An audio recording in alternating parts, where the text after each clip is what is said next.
saw yesterday, later on today. President Trump, of course, has great job security. He never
somebody can walk over and stand on the spot. You're so focused on it.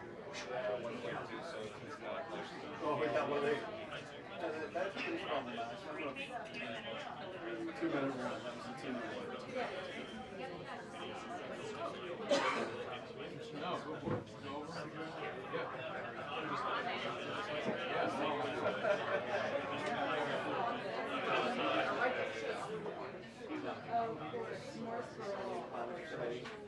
Yeah. Spaghetti.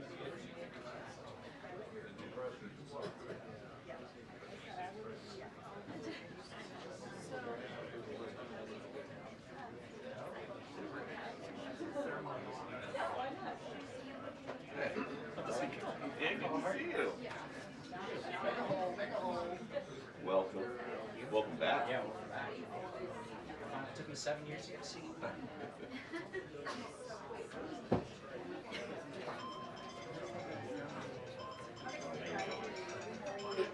Fine, thank you.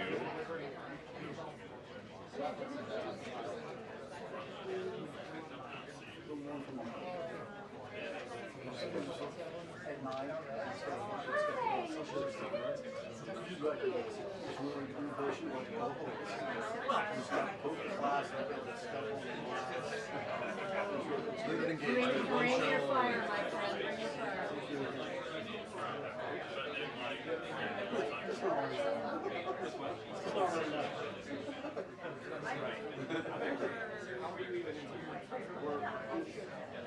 I don't know. Don't say anything too much. I think this is.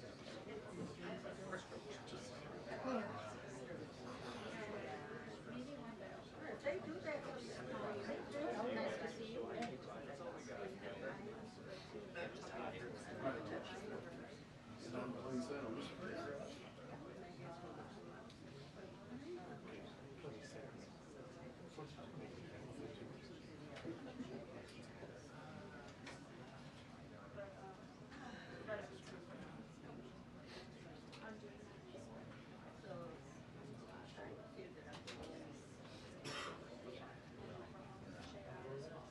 I can see the edge of the door when it starts to open. Phil will hear those say something.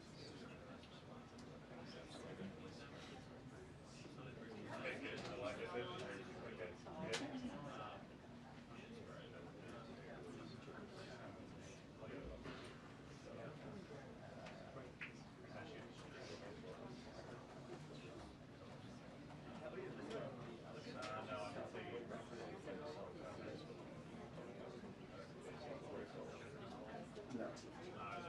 No.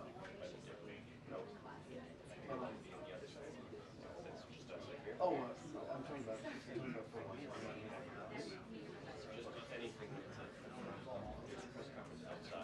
I don't know. You can get one.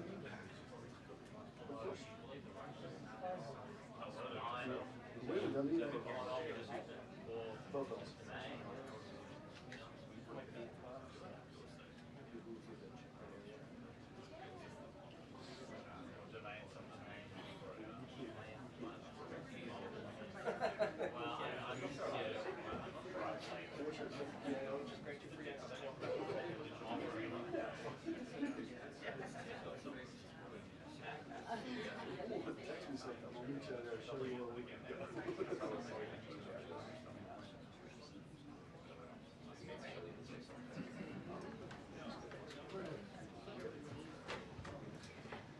Good afternoon, everybody.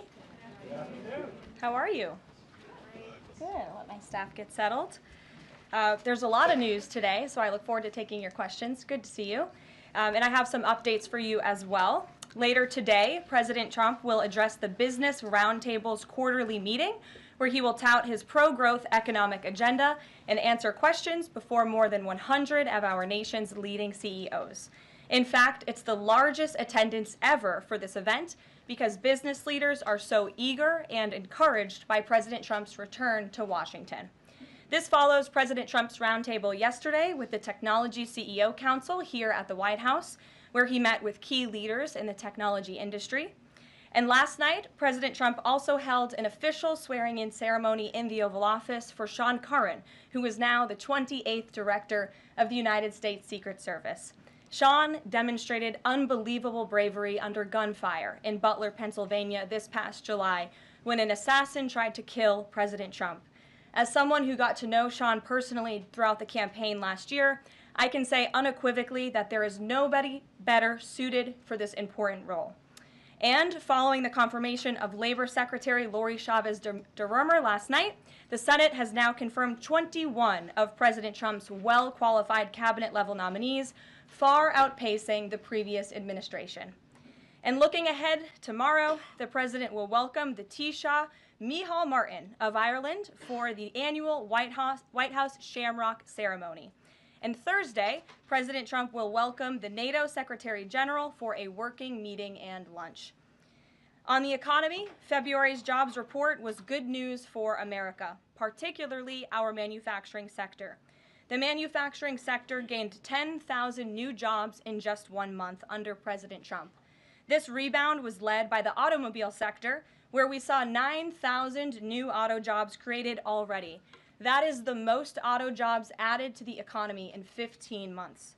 This was a complete turnaround from the Biden administration, where we were losing an average of 9,000 manufacturing jobs per month last year.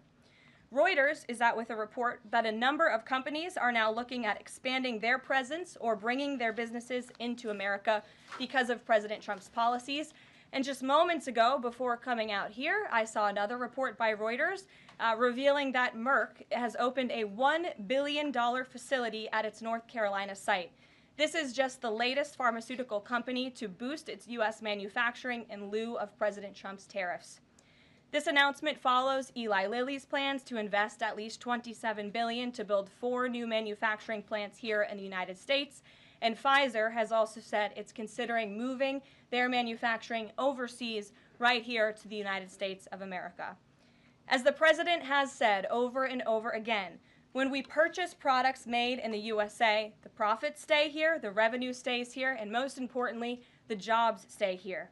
And despite the globalist mainstream media's attempts to worry consumers, President Trump will not repeat the trend of past American presidents who broke their promises to the American public and smiled while they stuck a knife in the back of American workers and shipped their jobs overseas. Our country has lost more than 5 million jobs in more than 90,000 factories due to devastating globalization over the last 3 decades alone. North Carolina lost 300,000 manufacturing jobs, including 60% of its furniture manufacturing jobs in the years following NAFTA. And in Michigan, globalist policies destroyed 250,000 jobs, including 40% of the auto industry, which again we know is clawing back because of President Trump's action already. These are harrowing statistics that represent countless towns and families who have been completely destroyed. But the America-last globalist era is ending under President Trump. He will no longer allow our country and our workers, our hard-working American families, to be ripped off. On another very important issue for the president, he continues to work hard to secure the border. If you missed it yesterday, CBP launched an enhanced home mobile app with a new feature, the Intent to Depart, which offers unlawfully present aliens or those aliens whose parole has been revoked an orderly and defined process to notify the U.S. government of their intent to depart the country. The CBP Home app strengthens our mission to secure the border and provides illegal aliens with a straightforward way to leave now before facing much harsher consequences later. A new report from Bloomberg just found that the number of aliens trying to reach our country by traveling through the jungle to Central America dropped a whopping 99% last month. And this follows the incredible news that illegal border crossings plummeted last month as well, down 94% at our southern border from last February under the Biden administration. As President Trump made clear during his historic address to Congress, we must finish this job and continue to carry out the largest deportation campaign in American history. And that is why the president fully endorses the continuing resolution that is before Congress and was negotiated by Speaker Johnson. He is encouraging all Republicans to vote yes on this clean CR, which freezes funding at current levels and will prevent the Democrats from getting their long-awaited government shutdown. Voting against this CR will hurt the American people and kill the incredible momentum that President Trump has built over the past 51 days. And lastly, before I take questions, I would like to commend the Washington Post, who I believe is in the room today. According to a new report from Axios, the Washington Post is overhauling their newsroom structure. It appears that the mainstream media, including the Post, is finally learning that having disdain for more than half of the country who supports this president does not help you sell newspapers. It's not a very good business model. And that's why we have people in our new media seat. And today we have Sargar Anetti, who is the host of Breaking Points, a popular political YouTube news and podcast show that has racked up nearly 1 billion views on YouTube, several hundred million podcast downloads since its launch in June 2021. He's also a former member of the White House Correspondents Association, but is now a part of the thriving independent media. We're very happy to have you with us here today. Why don't you kick off our briefing? Thank you. Really appreciate you having me, Karoline. A couple of questions for you, if I may. First on the stock market. So currently it's the 25th anniversary today of the dot-com bubble crash. There's a lot of concern for a lot of Americans right now about the state of the economy. President Trump has refused to rule out a recession. Secretary Lutnick, however, has told us there will not be one. So can the White House just tell and assure Americans today that there's not going to be a recession? Well, there's a lot to unpack there. So let me start by saying that, first of all, when it comes to the stock market, the numbers that we see today, the numbers we saw yesterday, the numbers we'll see tomorrow are a snapshot of a moment in time. And as President Trump has said, and I'm here to echo the remarks of this president of this White House, we are in a period of economic transition. We are in a period of transition from the mess that was created under Joe Biden in the previous administration. Joe Biden left this country in an economic disaster. Several statistics to point out. The delinquency rate on credit card loans increased 63% under Joe Biden, hitting a near 12-year high.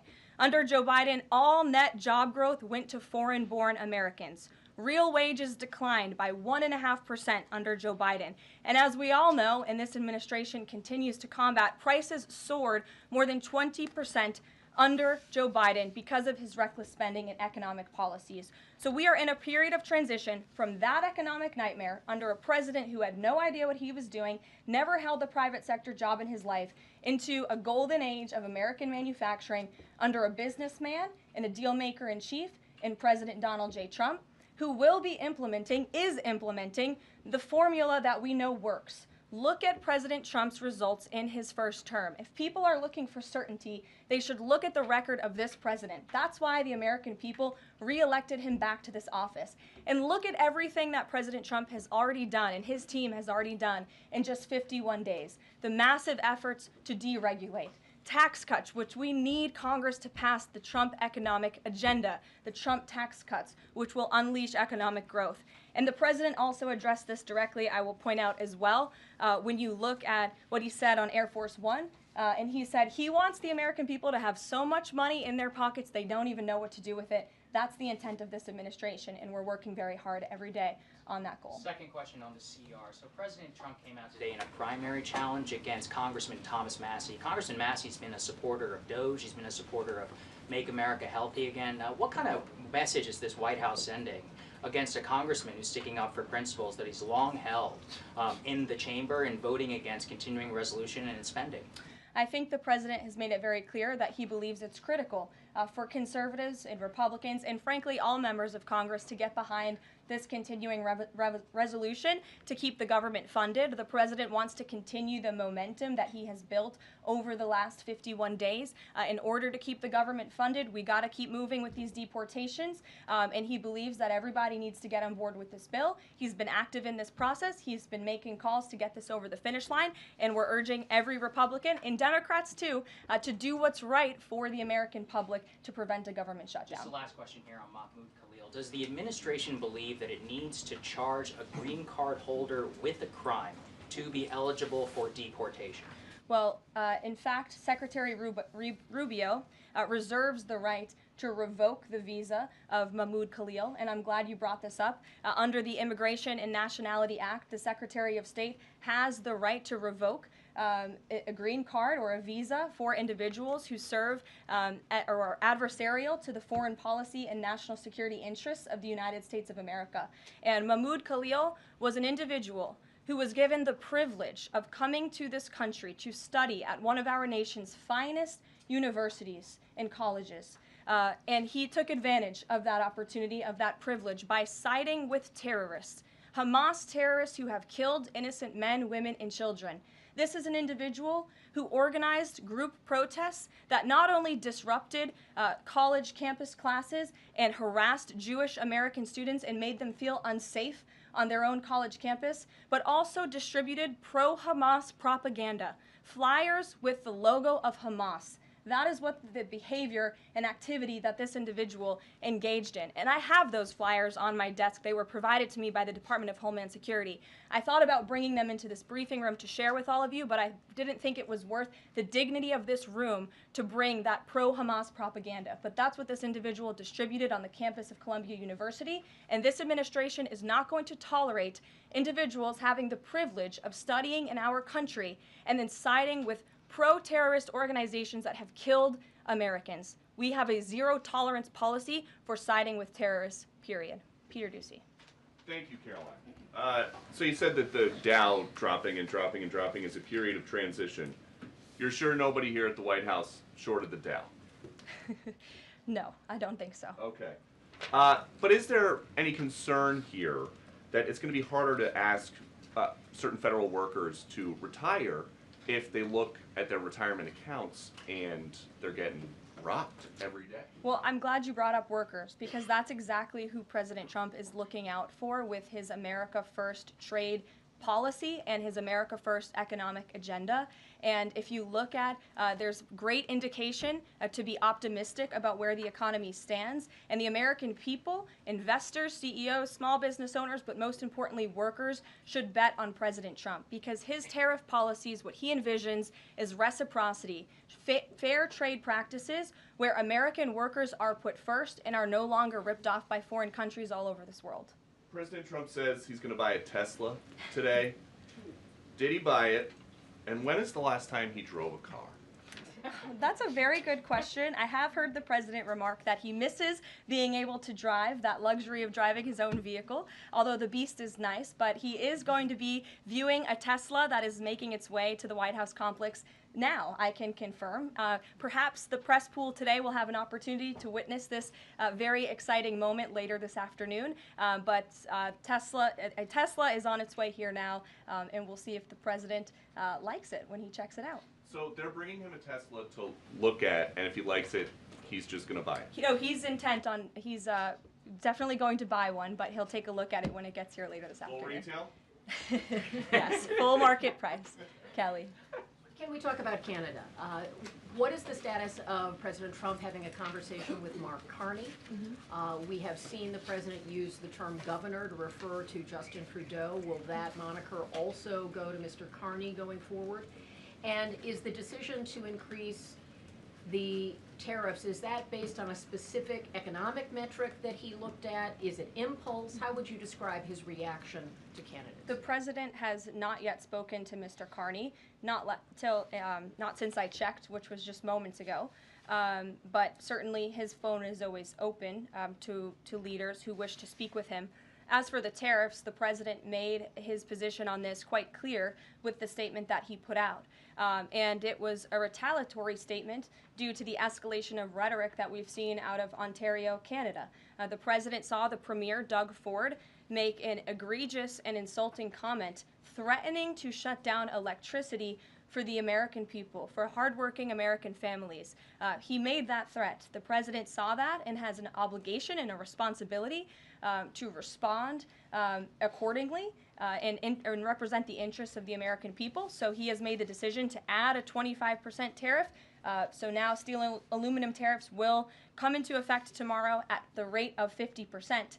And our steel and aluminum industries have actually applauded these tariffs because, again, they know it's going to grow their industry here. It's going to allow them to export more steel that is made right here in the United States with American workers. Egregious and insulting are your words here, but that's what many Canadian leaders have said about the actions President Trump has taken toward Canada. And what do you think the timeline is for speaking to Mr. Carney? Because normally a sitting president speaks to a close ally very quickly when there's new leadership. Well, the president is, again, responding to the fact that Canada has been ripping off the United States of America and hardworking Americans for decades. If you look at the rates of tariffs across the board that Canadians have been imposing on the American people and our workers here, it is egregious. In fact, I have a handy-dandy chart here that shows not just Canada, but the rate of tariffs across the board. If you look at Canada, since you brought it up, American cheese and butter, nearly 300% tariff. You look at India, 150% tariff on American alcohol. You think that's helping Kentucky bourbon be exported into India? I don't think so. 100% tariff on agricultural products from India. Look at Japan, tariffing rice, 700%. President Trump believes in reciprocity, and it is about dang time that we have a president who actually looks out for the interests of American businesses and workers. And all he's asking for at the end of the day are fair and balanced trade practices, and unfortunately, Canada has not been treating us very fairly at all over the past several decades. To the woman in the purple, because I saw you were making a face at my previous answer, so what's going on? Well, actually, I have a couple of questions.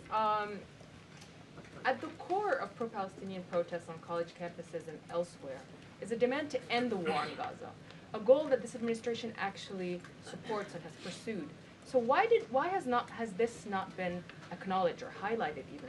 Because these colleges and these protests have again put out Hamas propaganda. The flyers that have been distributed call for violence. The flyers that have been distributed have the logo of an organization that has held Americans hostage, that murdered innocent babies, that murdered men, women, and children. They are a designated foreign terrorist organization, and we are not going to tolerate non-citizens, foreigners who come here on a visa engaging in such behavior, siding with terrorists.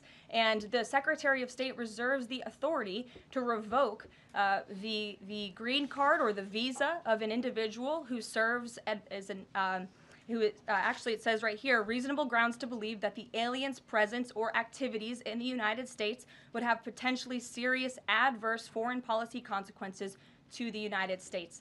And I think siding with Hamas makes that quite clear. Secretary Rubio exercised that authority, and we fully believe that we are going to move forward with more arrests, as President Trump previewed in his statement yesterday.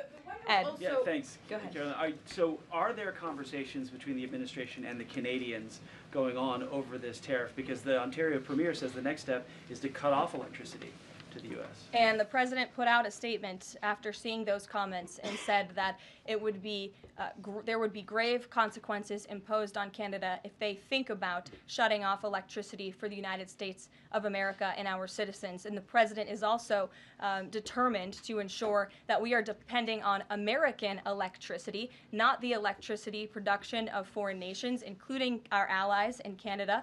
As for conversations, there is continued correspondence between the president's team, particularly Secretary Lutnick, and the Canadians as well. And in the market reaction, how do you sell to the American people then, after they're looking at what's happening in the markets this week, and say that the tariff policy long term is something good?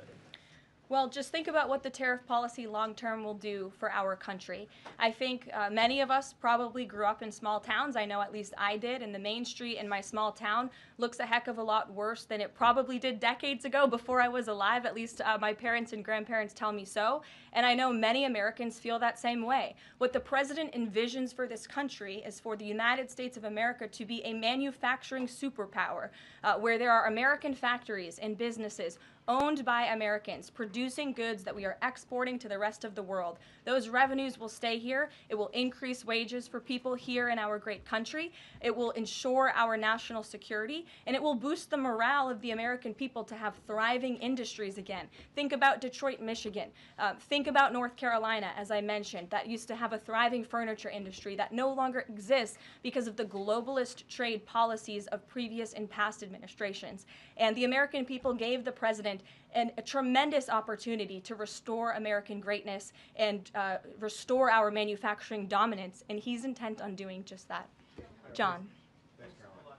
Two questions. For your First, on the CR, you put up on the screen the president's message to Republicans to support this continuing resolution. Is there outreach to Democrats? Because what we've seen since the beginning of the fiscal year is that in order to get a continuing resolution, you need bipartisan support and you need compromise. Well, right now, we are focused on House Republicans and on the House, because that's the first step, as you know, John. And so the president has engaged in correspondence with House Republicans, whipping votes and getting them to a yes, which I understand has been pretty successful this morning thus far. And so, again, the president is encouraging Republicans especially, but again, as I said, all members of Congress to vote to continue funding this government so we can continue the business of the American people, which elected President Trump to do. And now on financial markets, we've seen this decline yesterday. We see it today as well.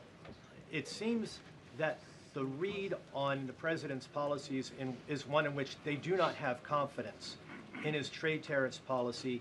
They do not have confidence in what the president said to Fox News over the weekend, that he didn't rule out the idea of a recession. What is your read in terms of the decline that we've seen over the last week and a half in financial markets? Well, I think there's actually a lot of reason to be confident, and many people do feel confident. Just look at the nearly $2 trillion in private investment that this president has secured. Look at the comments made by the CEO of Apple, one of the biggest companies in this world, who said that he is bullish on the future of American innovation under the leadership of President Trump.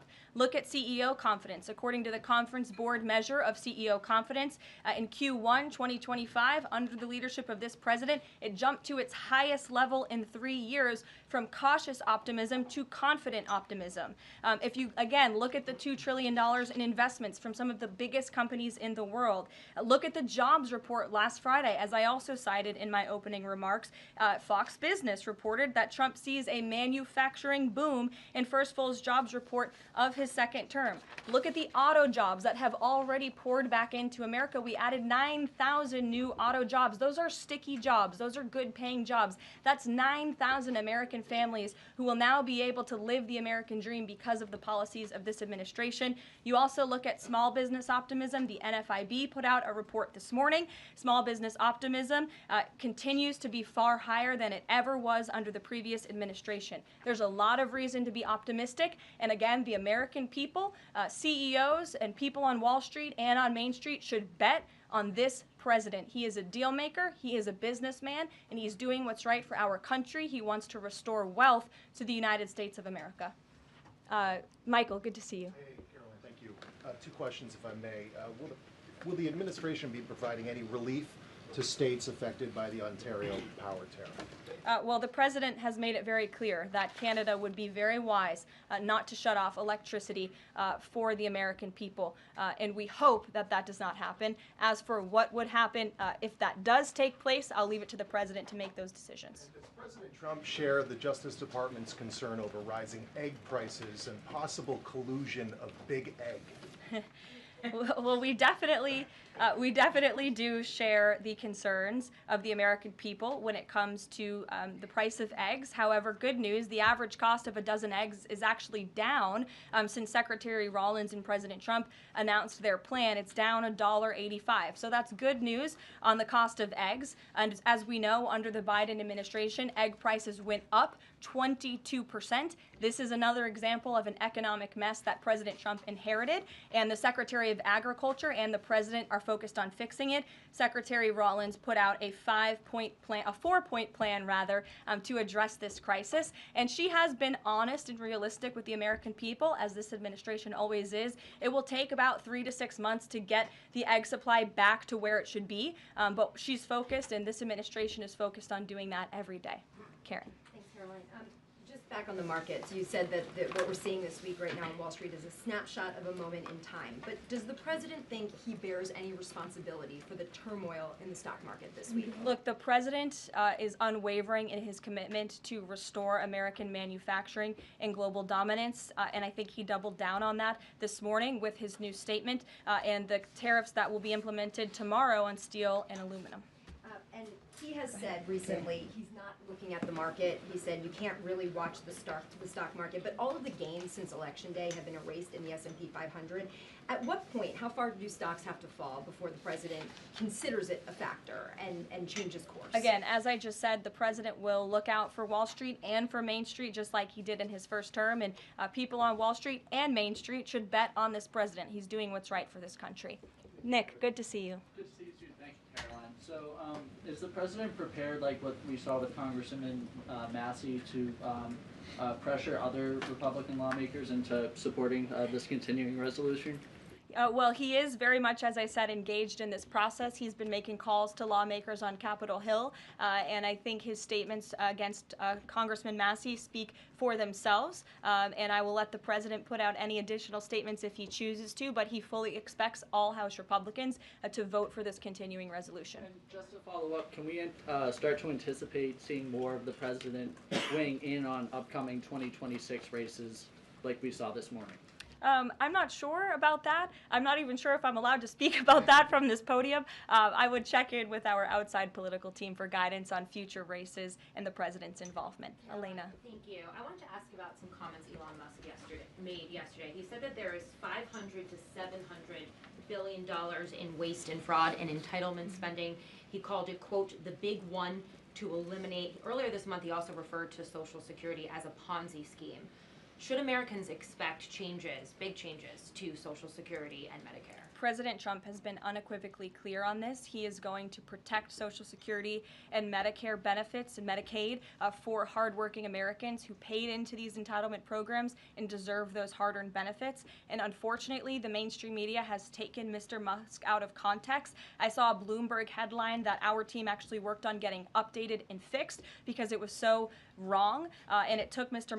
Musk out of context. What he was specifically referring to cutting was the waste and the fraud and abuse that does exist in these programs. According to an IG report from the Social Security Administration, there's more than $70 billion of fraud in the Social Security program alone that we know of. And so the president will continue to protect these programs for hard-working Americans, and actually cutting the waste, fraud, and abuse out of these programs will protect it for hardworking Americans. Okay, respectfully, he said around $500 to $700 billion.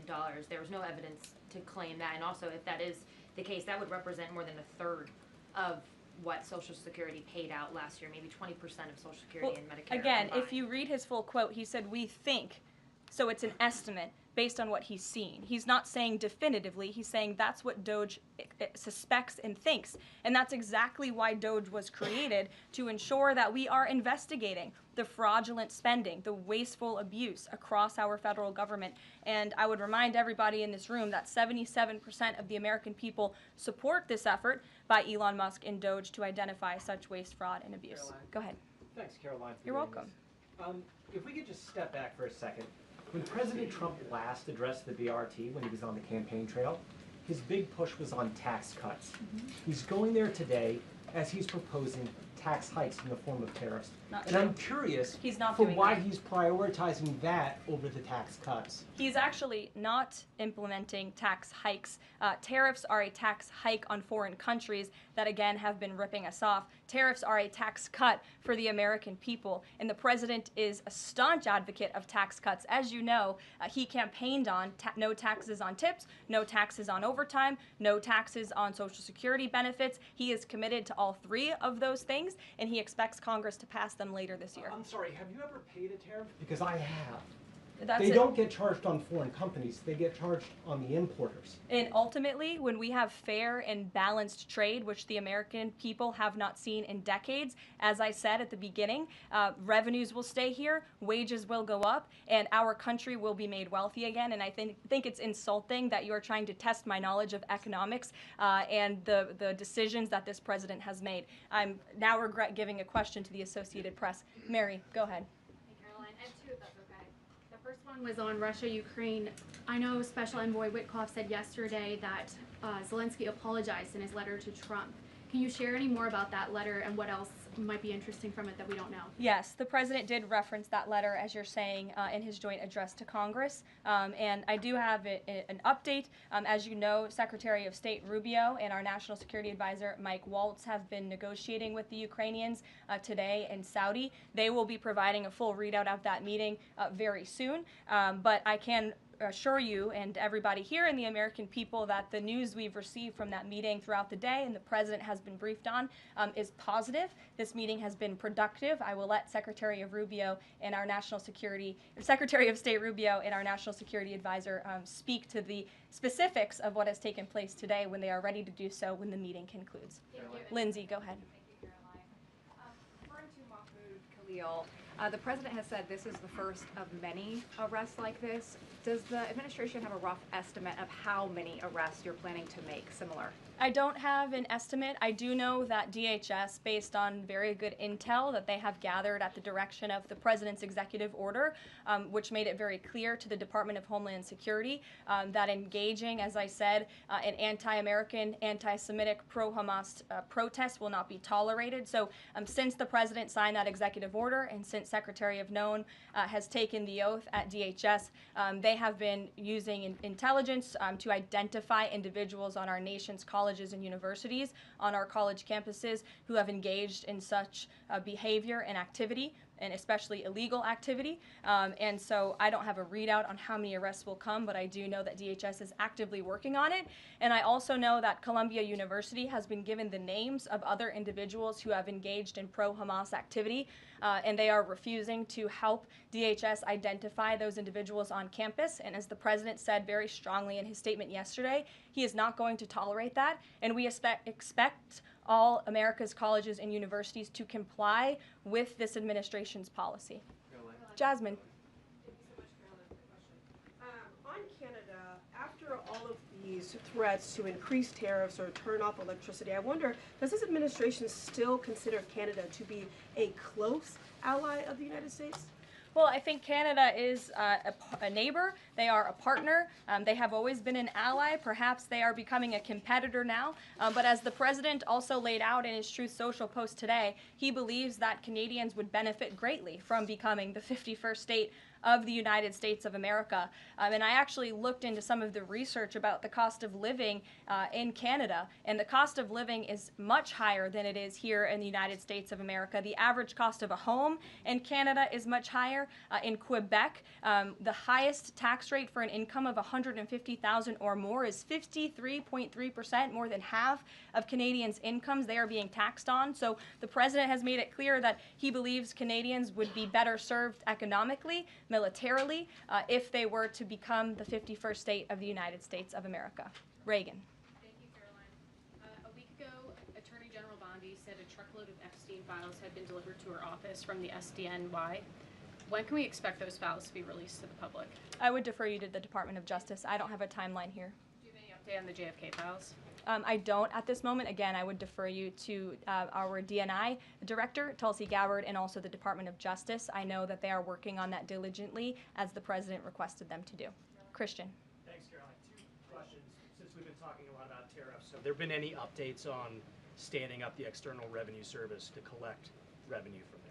Well, we need reciprocal tariffs to go into effect first, and as you know, the president will be rolling those out on April 2nd, and then the next start of that process is collecting that revenue to ultimately create the External Revenue Service, which Secretary Lutnick is working very hard on and is quite enthusiastic about, if you have noticed from his media interviews. Can the president do that through executive action, or will it require legislation? Well, the president already signed an executive order to direct the Secretary of Commerce to establish the External Revenue Service, or at least to identify ways in which it can be done. I would defer you to the Department of Commerce for more on specifics on that. Sure, in the back. Thank you very much, Caroline. I have a few questions on South Korea and North Korea. First question, as you know, South Korean President Yoon has been released from illegal detention. What is the reaction of the United States as an ally? Is there a possibility of a summit with President Trump when President Yoon returns? Second question on North Korea. North Korea launched the several ballistic missiles into the West Coast yesterday. What is the White House's reaction on this? Sure. Yes, I'll start with your question on North Korea. We condemn these actions and we call on North Korea to stop their unlawful and destabilizing actions. As for South Korea, the U.S. and Republic of Korea's alliance is ironclad, and the Trump administration remains in close contact with our South Korean counterparts as we work together to promote a free and open Indo-Pacific. Sure. You didn't answer that release of a South Korean president from jail.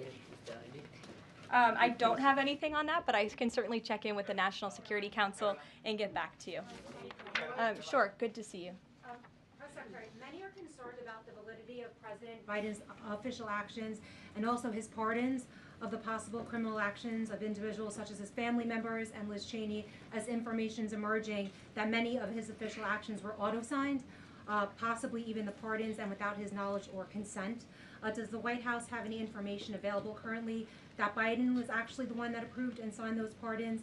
And second question, will the DOJ investigate whether President Biden's cognitive decline allowed unelected staff to push through radical policy and pardons without his knowing approval?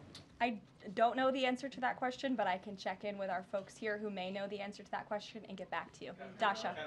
Dasha, go ahead. Karoline, you did a great job articulating the vision that President Trump has for what his tariffs, he believes his tariffs can do in terms of bringing jobs back to the United States. I asked you last week about how much Americans might need to buckle up for some short-term pain, a conversation that with the President and Treasury Secretary Scott Bessent have had with the people. I'm wondering,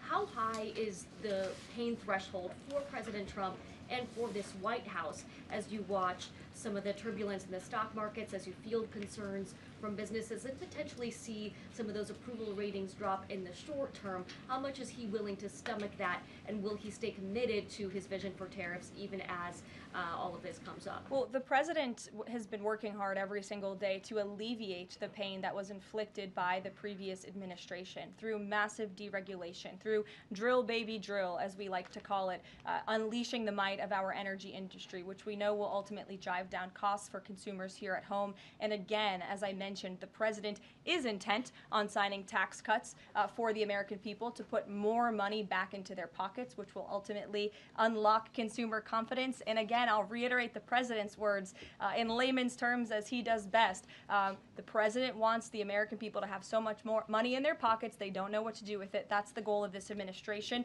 through tariffs, through tax cuts, through deregulation, and through unleashing the potential of our energy industry. I have two more quick notes before I wrap up. April 28th, I can confirm that the Philadelphia Eagles will be here at the White House to celebrate their Super Bowl victory. I know there was a lot of fake news about an invitation that wasn't sent or was sent. We want to correct the record. We sent an invitation. They enthusiastically accepted, and you will see them here on April 28th. And lastly, on a sad note, I would like to express our condolences to Fox News and to the entire Fox family who did lose a cameraman, Craig Savage, who passed away at 61 years old recently. A very tragic death, an individual who was a great man and covered this building for many, many years. So the entire press office, the communications office here wants to express our condolences with his family and also with Fox News. And I'll see you guys later. Perhaps you'll see the president in a Tesla later this afternoon. Have a good one. Thanks.